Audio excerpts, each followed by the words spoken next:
Hi everyone, it's Professor Hall. So welcome to week 2. We're going to talk today about the short stories for this week and also the reading that where I give you some excerpts. But let's jump into the stories first. We have 2 different stories. You only have to read one, but I'm going to be honest, out of all the weeks, I really recommend that you read both of them if you can find the time. What I tried to do, both of these stories feature really interesting techniques used by the authors in terms of plot. One, The Monkey's Paw, is a very plot driven story. What that means is that the events of the story are what carry the reader along. You could it's about a family of 3 people. You could kind of drop any people into this story, which I'll get into a little bit in a moment why, but you could set it in kind of almost any time and place and still have the same plot elements driving the story. So it seems to take place in maybe the early 1900s, late 1800s, somewhere around there during maybe based on some things that happened, maybe the Industrial Revolution, but you could set it in 2023 and it would be about the same story. So it's kind of interesting that comparatively, A Lamb to Slaughter by Roald Dahl is a very character-driven story. The choices and the plot elements are driven by the protagonist and the choices that she makes throughout the tale. And you really can't have a different character just plunked into this situation, because if you did, it would be a completely different story. So I think that because of that, I'd recommend that you read both, but you're not required to. I know that there's a lot for this class in terms of reading and writing and that kind of thing, so one or the other. So let's talk about The Monkey's Paw, then we're going to get into Lamb to Slaughter, and then we'll talk about the instructional text for this week with the first draft and the revision. Sorry for the crinkling of the notes here. So The Monkey's Paw, as I said, is a plot-driven story. It is almost like a dark fairy tale. And what I like about this, and one of the reasons that I chose it for you, you may have read it before. It's sometimes taught to a little bit of younger kids to get them interested in reading. So sometimes it's taught in like 8th, 9th, 10th grade, somewhere around there, because it's a kind of a horror story, but a horror story that younger readers can enjoy because it's not so bloody or anything like that. So it has a very distinctive plot arc where we have part 1, part 2, and part 3. And the mood, the atmosphere of the story is set really from the first few lines. We have this idea that it's stormy outside, it's cozy inside, and then someone comes in to visit this family and almost brings this dark, stormy night into their home. And so I'd like you to look for those setting details as well.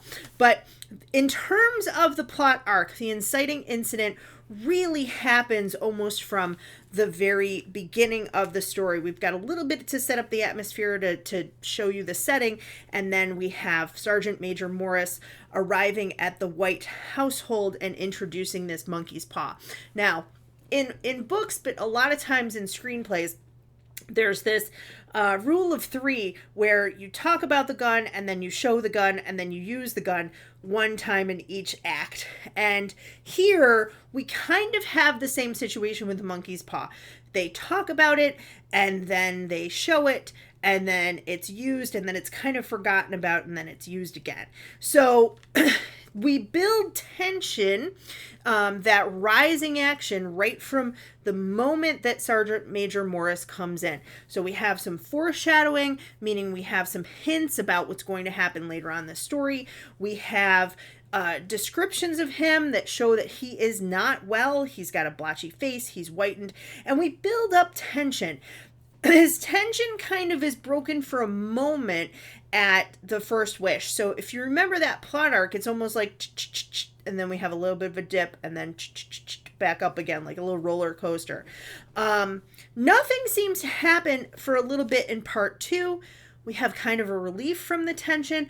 The reader might ask themselves, well, maybe that was just a story that guy was telling. Maybe this is going to go in a different direction. And then something happens again to build up the tension. Now, you can kind of ask yourself in part 2 whether or not part 2 is the climax of the story. Do things come to a head or a point at that juncture? I think if you look at the climax as being a turning point, then yes.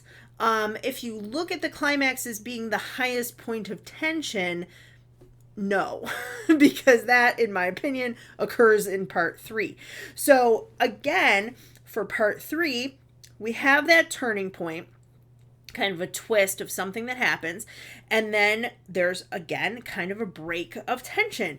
And I really I love this story, but I really want you to watch for how that anxiety is built up, how it's released, how it's built up again, because it's quite fascinating and masterful the way that the author does this. The third wish, there's another break of tension. There's a quick resolution between the second wish and the third wish in part 3. So there's 3 acts, there's 3 wishes. The plot structure and the action are really intimately connected in that way.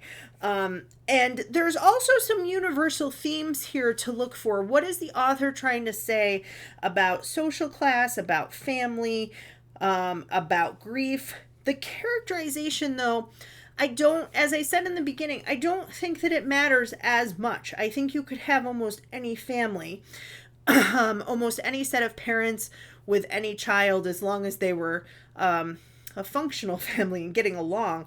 I think you could have this with any family, with any time period. The real key is the paw, the wishing, and what results from the wishing. So that's what's driving that plot. And it's a great example of a plot-driven story, and a really good example of how to keep up tension and anxiety and have your reader at the edge of their seat the entire time. So that's The Monkey's Paw. Those are some things I'd like you to look for. The next one is A Lamb to Slaughter, which also has quite a bit of tension, as you might expect, seeing as how this is our week-on plot. What is interesting about this story, we have Mary Maloney, and the atmosphere of the beginning of the story is quite different than the tone of the rest of the story. So tone and mood here are kind of important. But the tone of the beginning of the story lulls the reader, I think, into thinking that this is just going to be a nice story about a woman and her husband. But we have little hints that the author is putting you into a sense of false security. She's looking at the clock with no anxiety. It's a blissful time. She's about to luxuriate in the presence of her husband. And yet, we also have a slow build of tension. Something's wrong. He's doing something in an unusual way. It's a hint that this domestic scene is not quite right. And then, what I find fascinating, there's no exact act breaks, but I'm going to call this Act 1.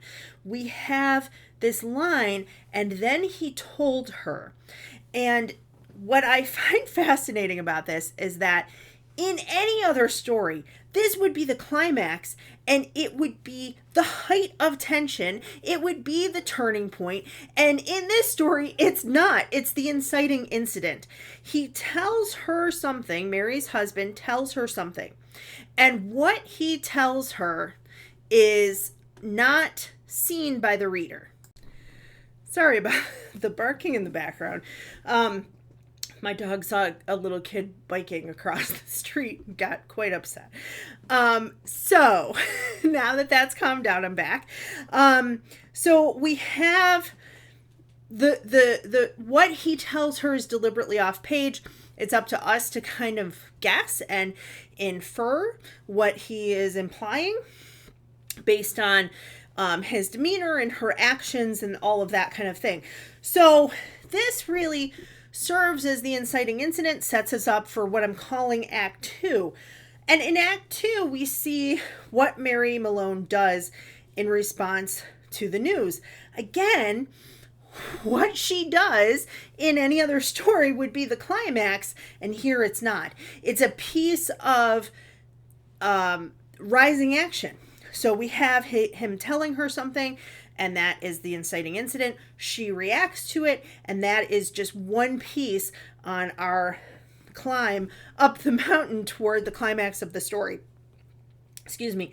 I think it's quite interesting how the tension builds from there. We are pulled in really to Mary's perspective. We're kind of rooting for her, even though we learn some things about her, that she's not a perfect protagonist. She's kind of an anti-hero in her own way. And we have this real tension increasing, the anxiety increasing, and it's completely tied to her emotional journey.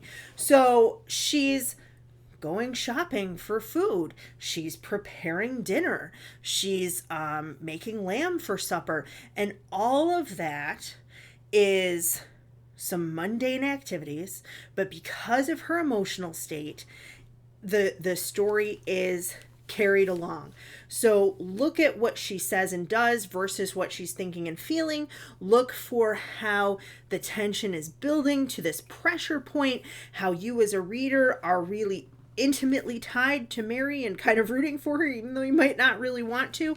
And then at the end, this tension is broken, but do we have a resolution? Not really. We have the falling action comes quite quickly. What is essentially probably the climax of the story, and then it's kind of open-ended. She is doing something, and whether or not she is observed in what she does will determine whether this is for her a comedy or a tragedy. That's as most as I want to say. I don't want to give too much away, but I really think that what you can learn from this, like the monkey's paw, learning about how to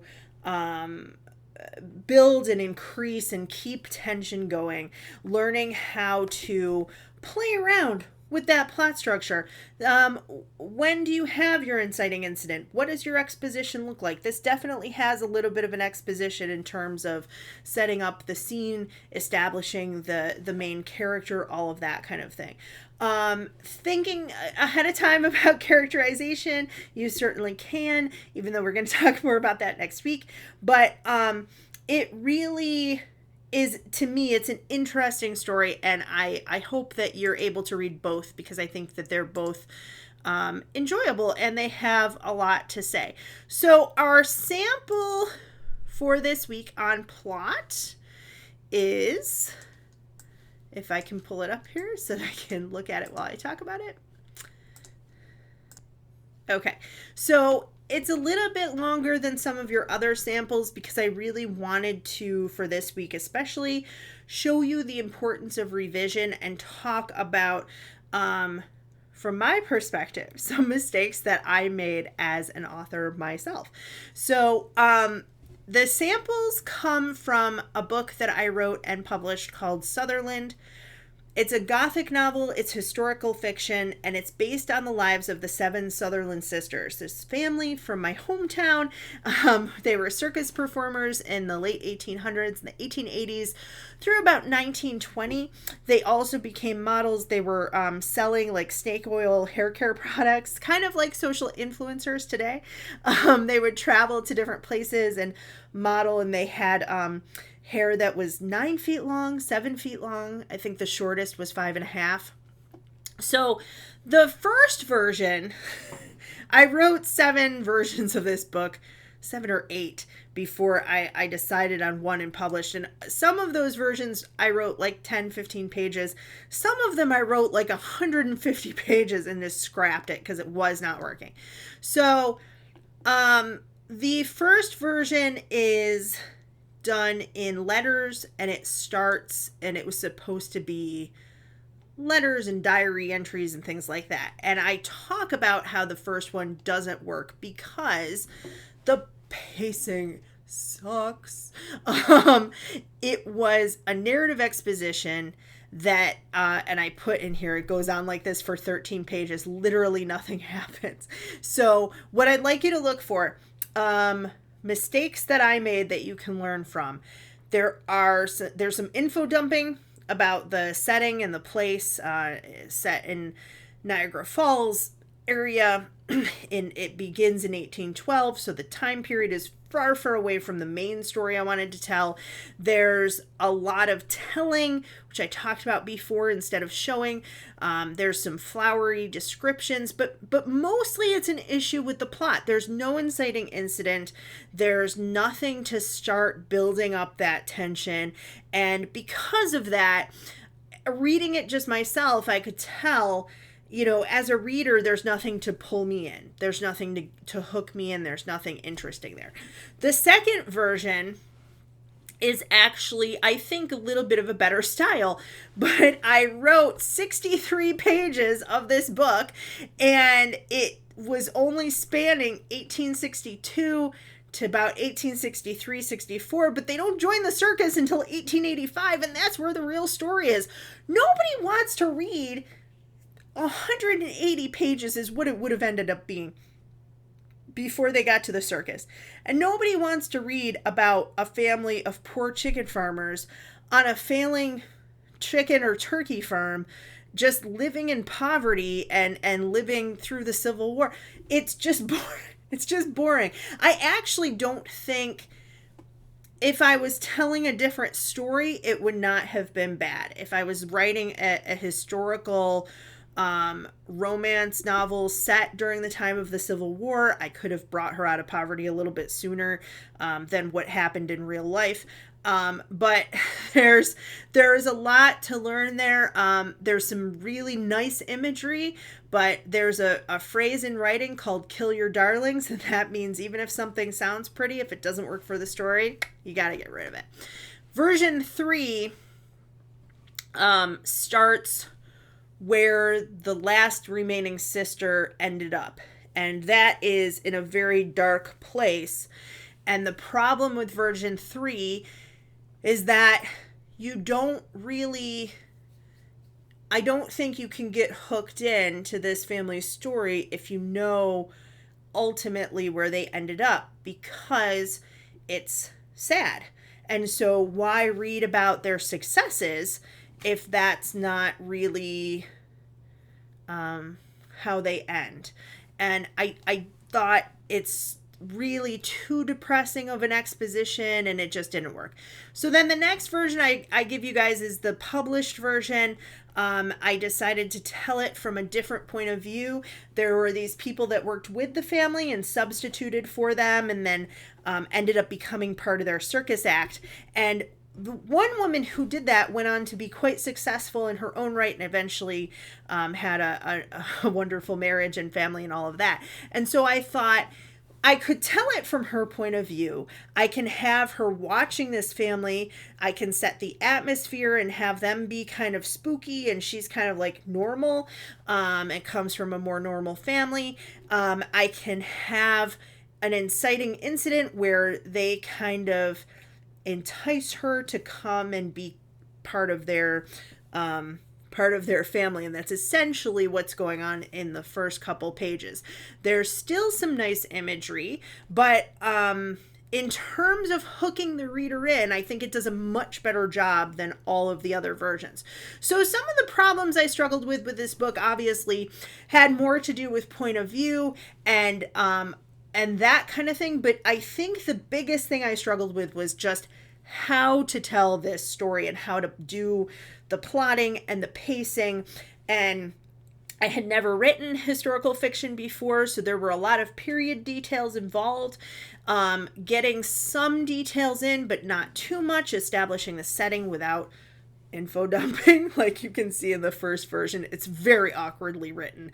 It has just some place names and some distances, and It's not great. But I hope that you can learn from that. As I said, some of the other ones aren't going to be quite as long. Most of these I think are 2 to 5 pages. This one is a little bit longer because there's a couple of excerpts here before I got it right. But I hope that you can learn from this in terms of how to do that inciting incident, how to do the exposition, if you need an exposition, and how long should it be. But also just the fact that, this was, I think, my 6th book or my 7th. Even as somebody who had published several books before this, it needed a lot of work and it needed time. I took probably, some of my other books came quite quickly, but with this one, I just thought about how to write it and worked on that for probably about 2 or 3 years before I figured out how to tell this story. And sometimes you have to do that and revise things and throw things away, even though they're well written. So that's what I hope you learned from this week. I can't wait to see what you guys do with the prompts. They're really some interesting jumping off points. And if you have another idea, as always, you can submit that too. Or if you have something you're working on that you think really shows a particular point on that Freytag pyramid, I'd love to see that too. So that's it. Thanks, everybody.